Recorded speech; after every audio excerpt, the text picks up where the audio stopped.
चंदनम शीतलम लोके चंदनादपि चंद्रमः चंद्र चंद्रनयोर्मध्ये शीतला साधु संगति। चंदन शीतल होता है, चंद्रमा उससे भी अधिक शीतलता देता है, लेकिन इन दोनों से बढ़कर जो शांति, शीतलता और सुख देता है वो है संतों, सज्जनों या अच्छे लोगों का साथ। नमस्कार, स्वागत है आपका हमारे विशेष कार्यक्रम सुप्रभातम में। मैं हूं लता वशिष्ठ।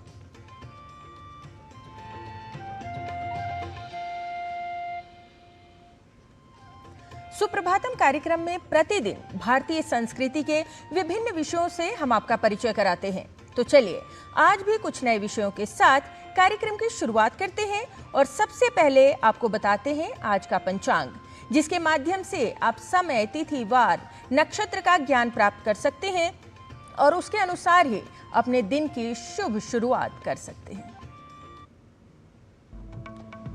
आज का पंचांग युगाब्द 5128, विक्रम संवत 2083, शक संवत 1948, उत्तरायण, ज्येष्ठ मास, शुक्ल पक्ष, नवमी तिथि, मंगलवार, हस्त नक्षत्र। आज का दिन सभी के लिए मंगलमय हो। और सुप्रभातम कार्यक्रम में आगे बढ़ेंगे, बात करेंगे सुभाषित की। सुभाषित का तात्पर्य है सुंदर, प्रेरक विचार, जिसको हिंदी में सुविचार कहते हैं। ये सुभाषित हमें जीवन के मूल्य सिखाते हैं, क्या करना है, कैसे करना है, क्यों करना है, इसका ज्ञान देते हैं। कुछ नया प्राप्त करने के लिए हमें प्रेरित करते हैं, परिस्थिति के अनुसार स्वयं को संभालना सिखाते हैं। सुभाषितों को व्यक्ति के जीवन के लिए महत्वपूर्ण बताते हुए इन्हें रत्न के समान बहुमूल्य कहा गया है। क्या है आज का सुविचार, जानने के लिए सुनिए सुभाषित।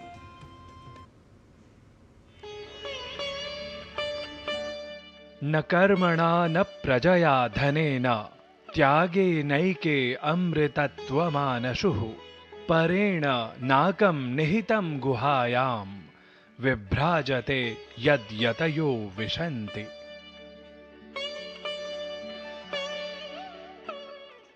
अमृतत्व केवल कर्म, धन या वंश से प्राप्त नहीं होता, बल्कि त्याग और उच्च आदर्शों के प्रति पूर्ण समर्पण से प्राप्त होता है। जो यतिजन राष्ट्र, समाज और सत्य के लिए अपने स्वार्थों का त्याग करते हैं, उनका जीवन काल की सीमाओं से परे जाकर जनमानस में अमर हो जाता है। Immortality is attained not through deeds, wealth, or lineage, but through sacrifice and complete dedication to noble ideals. Those noble souls who renounce their personal interests for the sake of the nation, society, and truth become immortal in the hearts of the people, transcending the limits of time.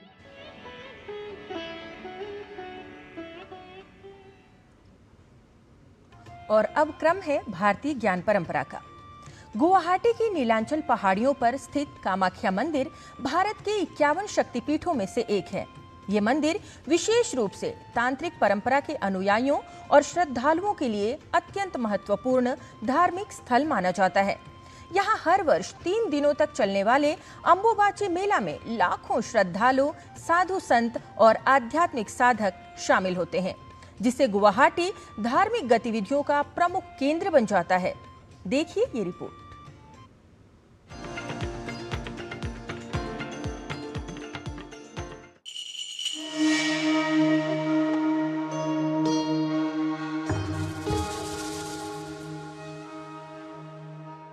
Bharat का पूर्वोत्तर हिस्सा, जिसे हम अष्टलक्ष्मी कहते हैं, अपने आंचल में कई रहस्य समेटे हुए है। लेकिन इन सब में सबसे ऊपर है गुवाहाटी का नीलांचल पर्वत। यहाँ पत्थर नहीं, श्रद्धा बोलती है। यहाँ इतिहास नहीं, साक्षात शक्ति का वास है। यह है मां कामाख्या का धाम।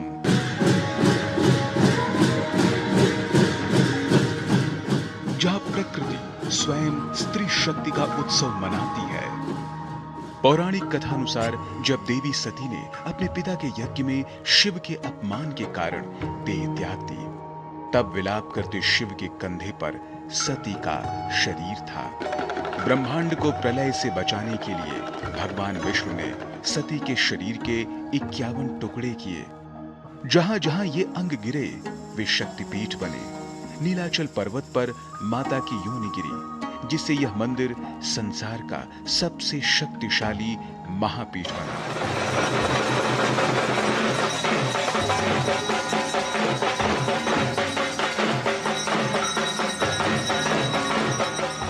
कामाख्या मंदिर के अंदर कोई मूर्ति नहीं है। मंदिर के गर्भगृह में एक गुफा है, जहां एक प्राकृतिक शिला से जल की धारा बहती है। इसी शिला को मां कामाख्या का स्वरूप मानकर पूजा जाता है। यह जलधारा सालों भर निरंतर बहती रहती है।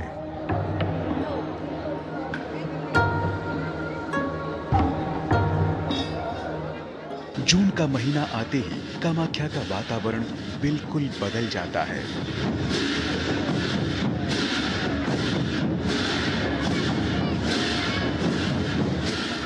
मॉनसून की पहली बारिश के साथ मनाया जाता है अम्बुबाची मेला। मान्यता है कि इन 3 दिनों में मां कामाख्या मासिक धर्म से गुजरती हैं। मंदिर के कपाट बंद कर दिए जाते हैं और ब्रह्मपुत्र का जल रक्त वर्ण हो जाता है। यह पर्व दुनिया को संदेश देता है कि जिसे समाज में अशुद्ध माना जाता है, धर्म उसे सृजन की शक्ति के रूप में पूजता है।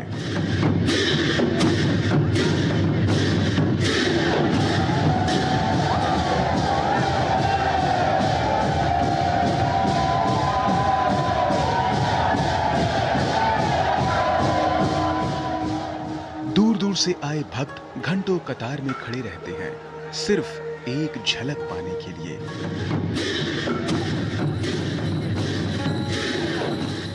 यहां मिलने वाला अंगोदक यानी पवित्र जल और रक्त वस्त्र यानी लाल कपड़ा भक्तों के लिए सबसे कीमती आशीर्वाद है। कामाख्या केवल एक मंदिर नहीं, बल्कि असम की अर्थव्यवस्था और पर्यटन की धड़कन भी है। कामाख्या को तंत्र की राजधानी कहा जाता है। दुनिया भर के अघोरी, तांत्रिक और साधक यहाँ अपनी सिद्धियों के लिए आते हैं। यहाँ की गई साधना कभी निष्फल नहीं होती। ऐसा माना जाता है कि यहाँ 10 महाविद्या की भी पूजा होती है, जो तंत्र शास्त्र के 10 विभिन्न रूपों को दर्शाती है। विज्ञान जिसे प्राकृतिक बदलाव कह सकता है, भक्त उसे चमत्कार मानते हैं। लेकिन कामाख्या की असल शक्ति उस शांति में है जो यहाँ आने वाले हर इंसान को महसूस होती है। नीलाचल की ये चट्टानें गवाह हैं कि आस्था जब अटूट हो तो भगवान साक्षात अनुभव होने लगते हैं। ग्रीष्मिश, डीडी न्यूज।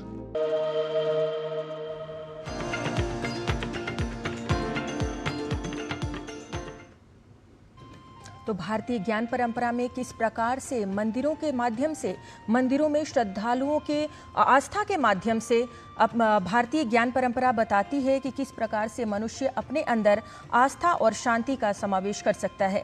कार्यक्रम में अभी समय है एक ब्रेक का। ब्रेक के बाद लौटेंगे तो बात करेंगे कुछ और प्रमुख कार्यक्रमों के विषय में। आप देखते रहिए डीडी न्यूज।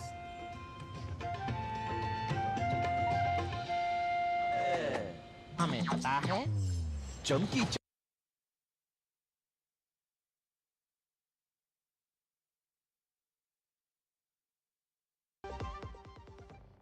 हमें पता है चमकी चाट से क्या बना है सैंडविच, लस्सी और छाछ और हर फ्रूट में चमकी चाट ड्राई फ्रूट और दही बड़े चमकी चाट से स्वाद बढ़े और चाट पपड़ी दही बल्ले। चमकी चाट से बल्ले बल्ले सिर्फ चमकी चाट।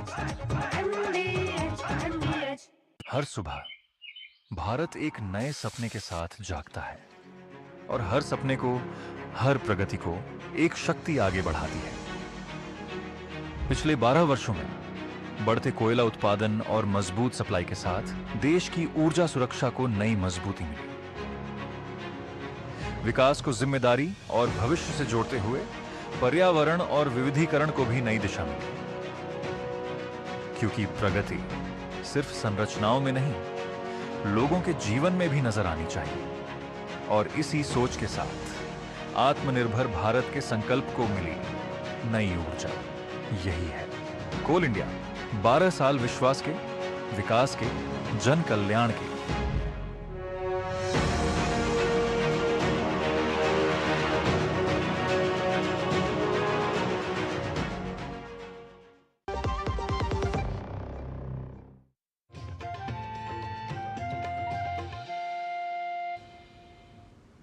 ब्रेक के बाद आपका पुनः स्वागत। आप देख रहे हैं हमारा विशेष कार्यक्रम सुप्रभातम, और सुप्रभातम में अब बात करेंगे स्वास्थ्य की।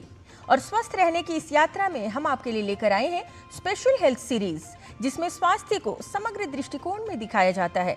तो चलिए योग 360 में, जहां प्राकृतिक तरीके से आसन, आहार, औषधि के संतुलन के माध्यम से स्वस्थ रहने के उपाय बताए जा रहे हैं। देखिए किरण भारद्वाज की ये रिपोर्ट।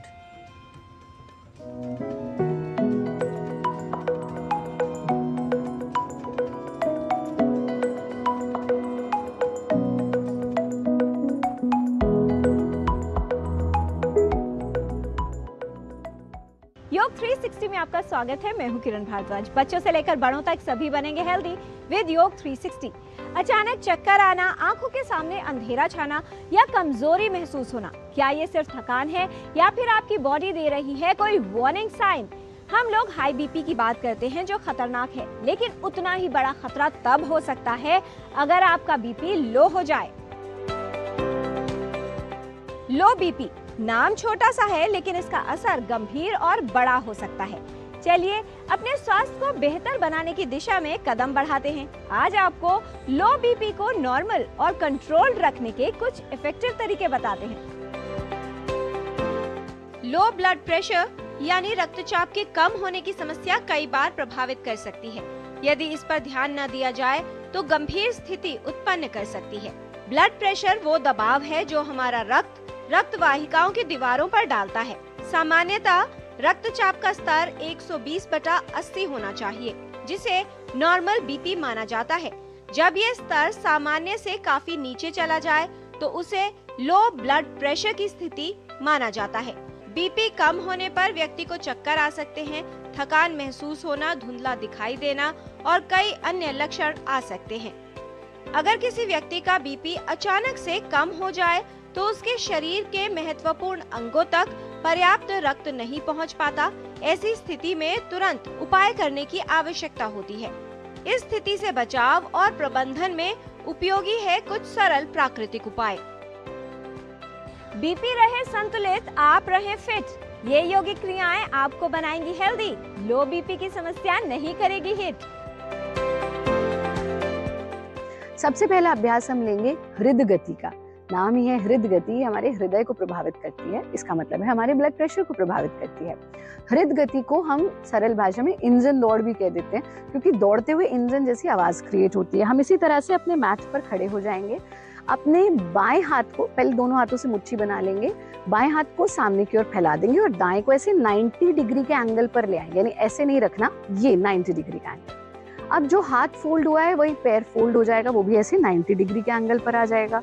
और जो हाथ सीधा है वो पैर आपका सीधा रहेगा। इस स्थिति में सांस भरना, फोर्सफुल एक्सेल करना, लेकिन एक्सेल करते हुए हाथ की स्थिति भी बदल जानी, पैर की स्थिति भी बदल जानी। धीरे धीरे हम सांस की गति को भी बढ़ाते जाएंगे, मूवमेंट की गति को भी बढ़ाते जाएंगे, स्पीड अप होते जाएंगे। एक बार देखिए कैसे।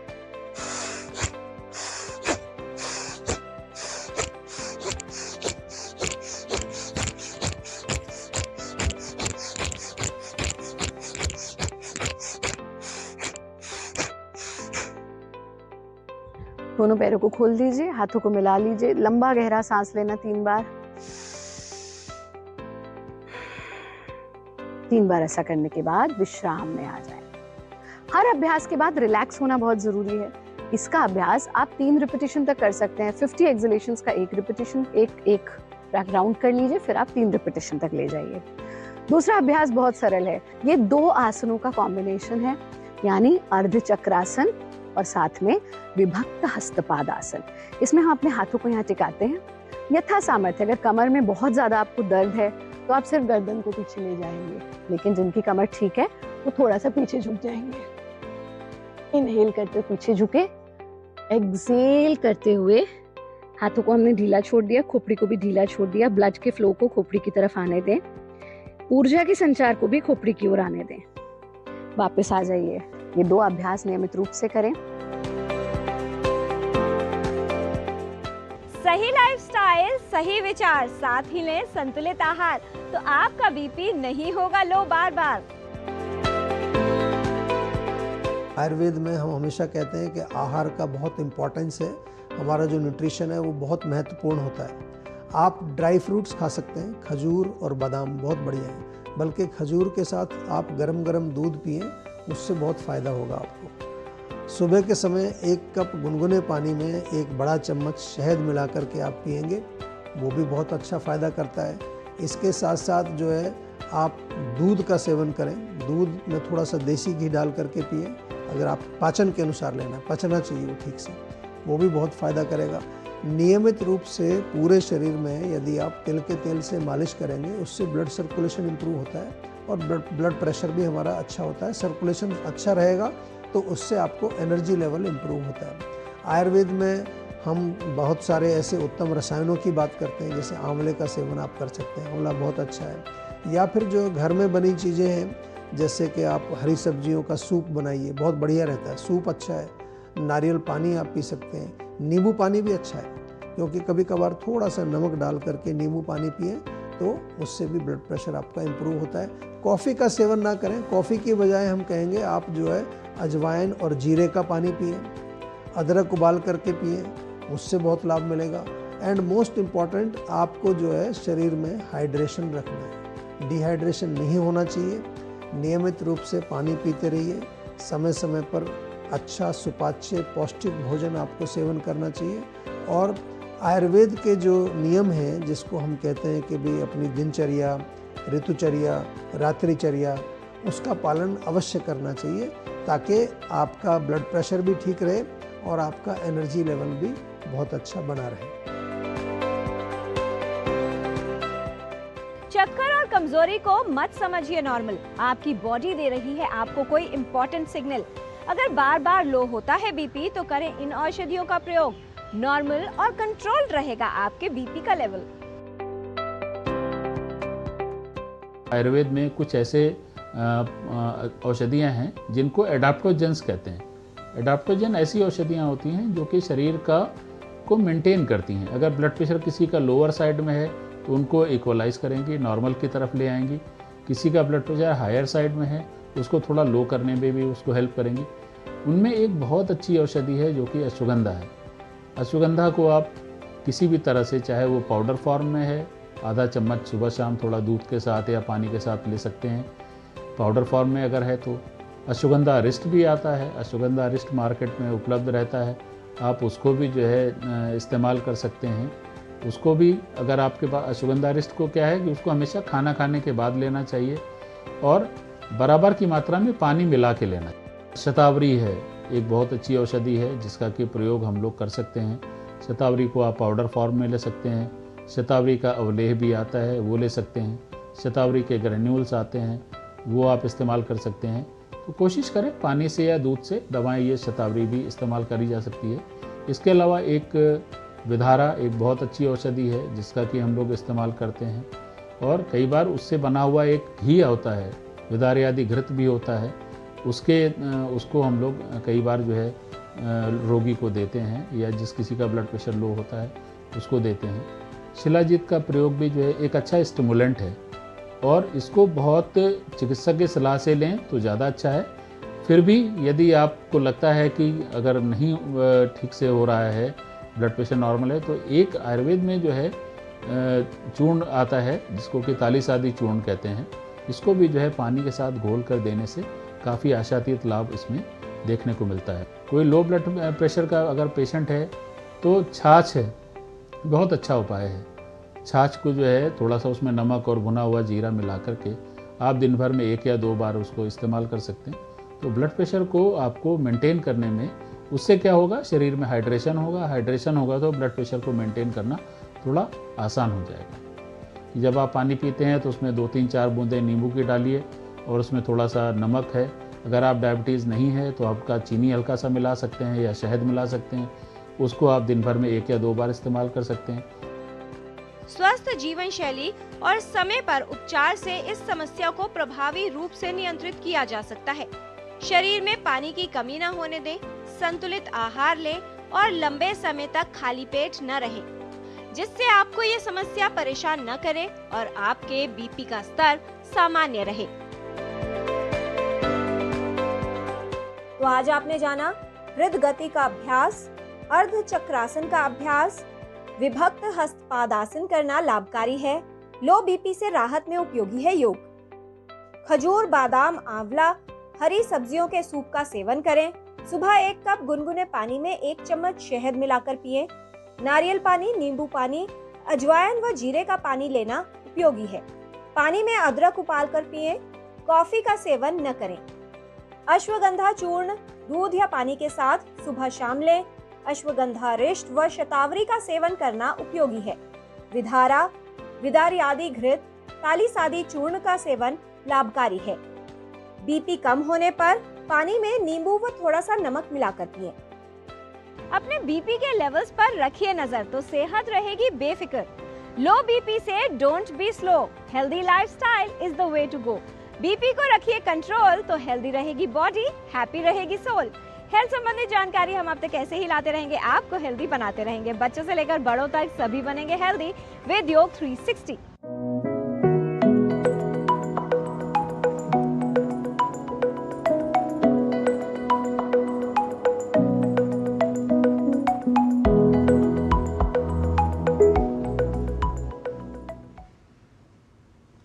न चौरहार्यम न च राजहार्यम न भ्रातृभाज्यम न च भारकारी व्यये कृते वर्धत एव नित्यम विद्याधनम सर्वधन प्रधानम।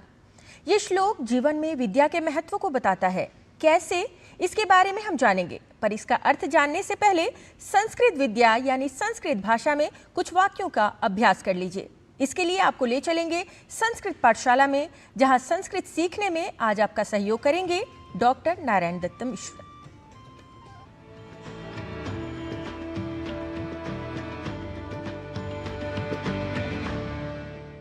नमामि संस्कृतानुरागी दर्शक वृंदम।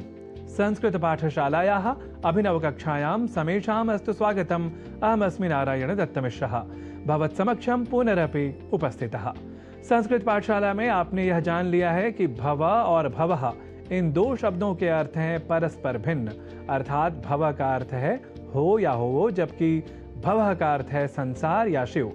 तो यशस्वी भव, सौभाग्यवती भव, विजयी भव जैसे प्रयोगों को इनके अर्थों के साथ स्पष्टता और शुद्धता के साथ व्यवहार करने की प्रवृत्ति से चूंकि अब आप हो चुके हैं परिचित, तो इसी क्रम में आज बात भव इस शब्द से जुड़ी कुछ प्रसिद्ध सूक्तियों की भी, जिनसे हमारी भारतीय संस्कृति की विशेषता स्वतः परिलक्षित हो जाया करती है।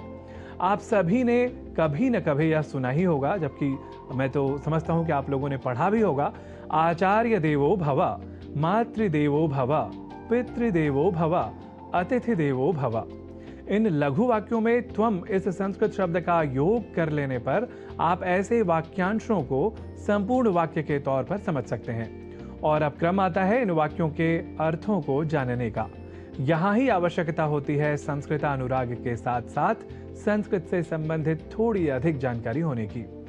ऐसा हम इसलिए कह रहे हैं क्योंकि हम में से कई इन वाक्यांशों को इनके मूल अर्थ से कुछ भिन्न रूप में समझा करते हैं, और इसके लिए कारण संभवतः कहीं असावधानी या शीघ्रता से लिखे जाने की प्रवृत्ति को ही हम नहीं ठहरा सकते। कई बार तो हम कुछ अधिक सामान्यीकरण की दुष्प्रवृत्ति से भी प्रभावित हो जाया करते हैं। आइए इसे हम इनके तथाकथित प्रचलित या जनसामान्य में स्वीकृत या स्वीकारित अशुद्ध अर्थों के माध्यम से समझ लेते हैं। जैसे आचार्य देवो भव, मातृदेवो भव, पितृदेवो भव, अतिथि देवो भव को हम में से कई आचार्य देव होता है, माता देव या देवता होती है, पिता देव होता है और अतिथि देव होता है, ऐसा समझ लेते हैं।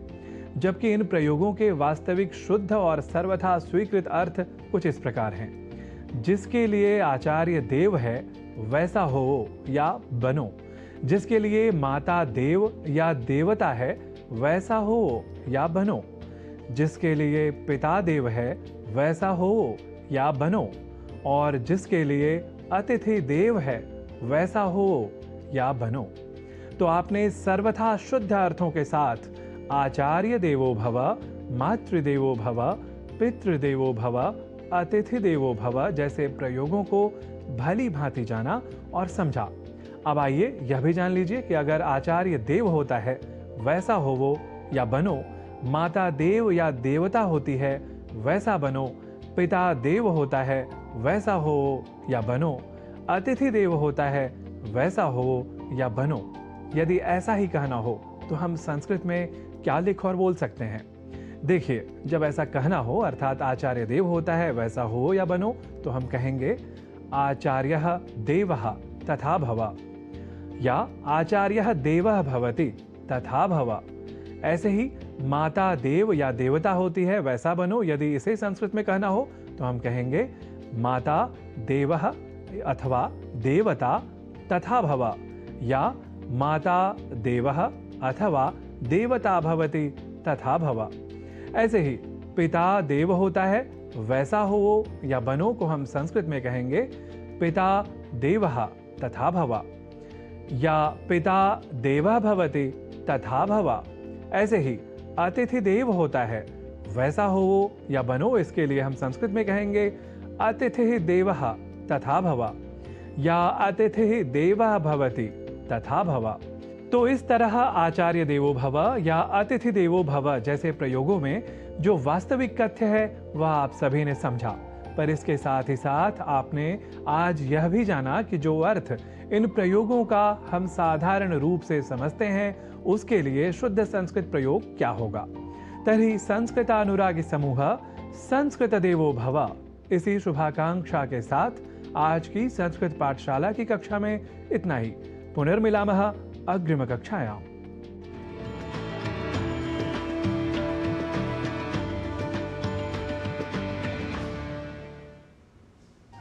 संस्कृत वाक्यों के अभ्यास से पहले मैंने आपको एक श्लोक बताया था, न चौरहार्यम न च राजहार्यम। पूरा श्लोक आप वहां देख सकते हैं। अब उसका अर्थ जानिए। विद्या एक ऐसा अमूल्य धन है जिसे ना कोई चुरा सकता है, ना कोई छीन सकता है और ना ही धन संपत्ति के समान इसका बंटवारा किया जा सकता है। विद्या की सबसे बड़ी विशेषता ये है कि जितना इसे बांटा जाता है ये उतनी ही बढ़ती जाती है। इसलिए विद्या को सभी धनों में श्रेष्ठ माना गया है। आइए विद्या प्राप्त करने के लिए प्रतिदिन प्रयास करें और ज्ञान के इस प्रकाश को अपने जीवन में निरंतर फैलाने का प्रयास करें। कार्यक्रम में आज बस इतना ही। हमें पूरी टीम के साथ दीजिए अनुमति। नमस्कार।